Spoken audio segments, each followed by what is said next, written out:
It's great to have your company for another Tech Talk on a Wednesday. But first of all, we have to do the traditional. Time now for the latest news on what's hot and what's not in the world of technology with Matthew Dickerson on Tech Talk. Here on TCFM 88.9. I love playing that. You love hearing that voice every time, don't you? I wonder who it was. Anyway, look, we've got some interesting things to talk about. So many different ones. In fact, I've chosen 4 beauties. How about student design EV race past old acceleration mark in under a jiffy? A jiffy? How long is a jiffy? Oh, jiffy must be really fast. It is. It does sound like it's really fast. This is actually interesting. This particular university is the 3rd time they've broken the EV acceleration mark, and they've just hit 0.956 seconds for a 0 to 100 kilometre an hour acceleration. Wow. So pretty impressive. Now, EVs are known for their acceleration. They've got just about all their torque available from 0 revolutions per minute. So it's not like a normal petrol engine that's got to build up to speed to get maximum kilowatts or maximum torque. So that's fantastic, but you've got to get that grip to the ground and be able to accelerate it. Now, I know my wife's car, for example, does 0 to 100 in 3.1 seconds. A previous EV that I had did 0 to 100 in 2.6 seconds. So cars that are powered by electric motors are very fast, but 0.956 seconds is pretty impressive. Now, this was built specifically to try and break this record. And again, it's a research project they put together with the university. The car itself, only 140 kilograms, so obviously lightweight, easy to get accelerating. What they also did with this particular one was they had a vacuum system in place to try and keep the car sucked towards the ground, which is not quite correct. It's pushed towards the ground by the air pressure above. But effectively, they're trying to keep it as tight to the ground as possible to be able to let all that grip get through to the tyres. They had 4 electric motors on it, 1 electric motor at each wheel. Wow.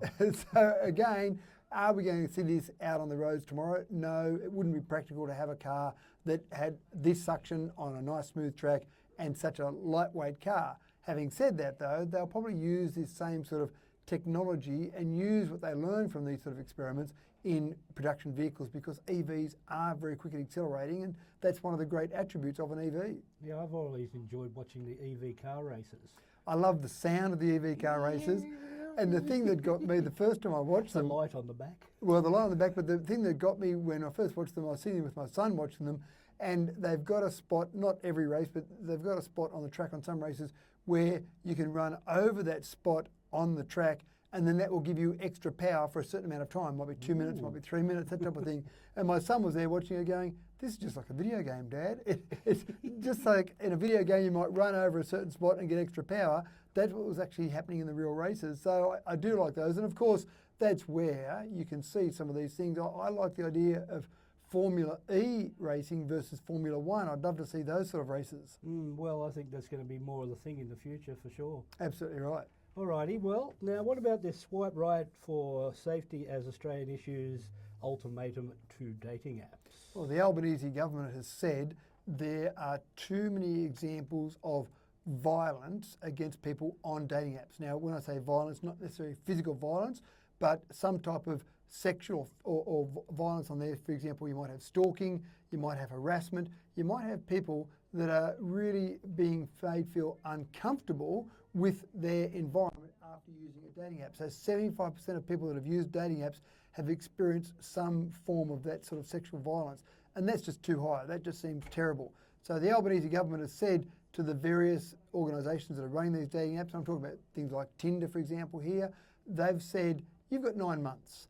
If you can clean up your act within the next 9 months and get to the stage you've got some protections in place for users of your apps, then we'll leave you alone. But if you can't come up with something in the next 9 months, if you can't have some sort of voluntary code, then we're going to introduce some legislation that will be mandatory and you'll have to comply. So it's now up to those dating apps to put something in place, put some processes in place to actually make it better for users of those dating apps. It'll be good too, pardon me, because they do need a bit of protection, some people.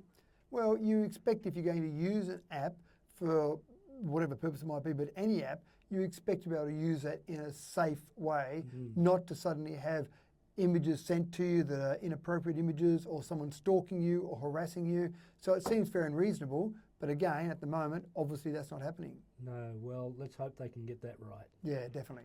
All right, what about really good innovations with rubbish trucks paving the way for a smarter city? We've talked about this a little bit before with Richard, where we talked about some trials happening around the world, but now this is actually happening in reality right here in Australia. I hate to say it, Chris, but in Queensland, they seem like they're ahead of us from a technology perspective. I normally joke that during summer, Queensland's 1 hour and 10 years behind New South Wales, but in this case, Queensland ahead of New South Wales. In Moreton Bay, they've got rubbish trucks, garbage collection trucks going around the streets of Moreton Bay right now as we speak, and they're recording potholes and sending that information back so that they can be triaged in a much more efficient manner. So essentially, you think about a garbage truck, in city limits, a garbage truck would go over just about every street and every part of the road network in the city limits. So why not take advantage of that? It's already doing one job. So they fitted cameras to these garbage trucks in Moreton Bay. They feed back to the cloud. They've had some AI tools looking at this imagery and then manually giving it information to then start to learn from. And now that AI tool is being able to say, here are the various potholes, here's the level they're at, here's the ones that need to be repaired most urgently. Already, after they've started this process, they've doubled the number of potholes that they've found. Now, that doesn't mean there's double the number of potholes. That means they've been able to detect them better. But the most important part is they've had a 15% improvement on the repair of those potholes, getting them early, getting them before they become large potholes. And as that goes down the track, I think you'll see a much better result from that. It's the old adage that prevention is better than cure. And in this particular scenario, absolutely, you get those potholes early, you'll get a much better outcome. It'll be more efficient, it'll be cheaper for the Moreton Council there. But again, this is one council. 537 councils across the nation. I'm sure many other councils will be looking at this particular process and seeing where they might be able to do the same thing. I was thinking you were talking about the garbage trucks becoming electric, actually. Well, that is happening as well as a separate issue altogether. But for the first instance, let's see how we can take advantage of them. The garbage trucks that are electric, there are some rolling out across the nation as well. And it makes a lot of sense because garbage trucks are stop, start, stop, start. And that works really well for electric. You don't necessarily need the garbage truck to go from 0 to 100 in 0.956 seconds like the Swiss University, but having that acceleration and deceleration constantly, that's where electric motors are really useful. Well, that'll be a good thing in the future, for Indeed. sure, for certain. Two stories for the price of one on that one. Yeah, indeed. Plus the potholes will get fixed quicker, which is another good story. Absolutely right. What about upgrading the competition in the budget EV battle? Well, we do see more and more cars slowly, ever so slowly being introduced in Australia that are EVs.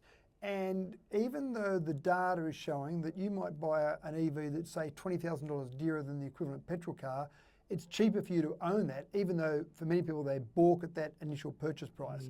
But because fuel is so expensive and because charging up your car with electricity is so cheap, it is actually so much cheaper to run that over a 4-year time frame, you'll be in front. But people still balk at that initial purchase price, and I understand that. BYD has been a car manufacturer that's going well across the world. They're the #1 EV seller in China. They're #2 in the world. BYD stands for Build Your Dreams, so it's an aspirational goal there. In Australia, we've already got some BYD models, but they've got 4 new models coming over the next year. 2 very important ones out of those 4. Firstly, price. They've got a new model that's coming out shortly that's just going to undercut an MG model that's there at the moment. The MG is $38,990. This will be at $38,890. Love competition, love pressure being put on pricing. So getting down to prices that many people will see as more reasonable pricing. The other one they're introducing is a ute. And a lot of tradies out there are saying, it's so expensive driving my ute around. I've got things in the back, so it adds a bit of weight, so that's really killing my fuel economy. So it's expensive. So utes are incredibly popular wherever they are around the world, EV utes. So in America, for example, the Ford F-150 Lightning, they've got pre-orders, or it's already shipping, they've got orders lined up for about 200,000 of those at the moment. So if you order one, you've got about 200,000 people in the queue ahead of you. So very popular over there. BYD has said they're bringing out a ute. The first ute they'll bring out is a plug-in hybrid ute. So that'll be an electric ute, it'll run on electricity, but it's got a motor, a petrol motor on there as well. So if your battery runs out, if you've used it so much for the day, then the petrol motor will kick in to keep you running. So it'll cure that range anxiety. But they've got another model coming after that that's purely EV, and that'll build on that first ute they bring out as well. So very exciting for the future of EVs in Australia, very exciting for all people that are interested in buying one. I'm sort of surprised, but it's good that they're going to be having the combination of fuel and electric, because on a farm, for example, you can't really charge out in the middle of the paddock. You've got petrol then to get you back home. Well, it's one of those things that cures range anxiety, and way back around 2012, I had a similar car that was a plug-in hybrid. It was called a Holden Volt, and they're not available anymore, but it was one of those cars. It did about 70 kilometres on the battery, and then after that went flat, the petrol engine would kick in, you could keep driving for another 400 kilometres on a tank of petrol. But what I found was that I'd often go many months and the petrol engine wouldn't start, because I'd be just driving around town. I wasn't going anywhere further than 70 kilometres, and then every now and again, if I needed to drive further than that, I knew I could do it. So you're basically using an electric vehicle just with that little bit of a backup, knowing that you've got the range if you need it. Well, that's a good thing to have in the future. Lots more people will be doing it, because this is just ridiculous, the price of petrol at the moment. It is indeed. I'll have to think about it myself one day. But anyway, Matthew, it is very nice having you here at the station once again to have a bit of a chat about all the latest technology. So thank you very much for joining us right here on DCFM 88.9. Thank you, Chris. Always my pleasure.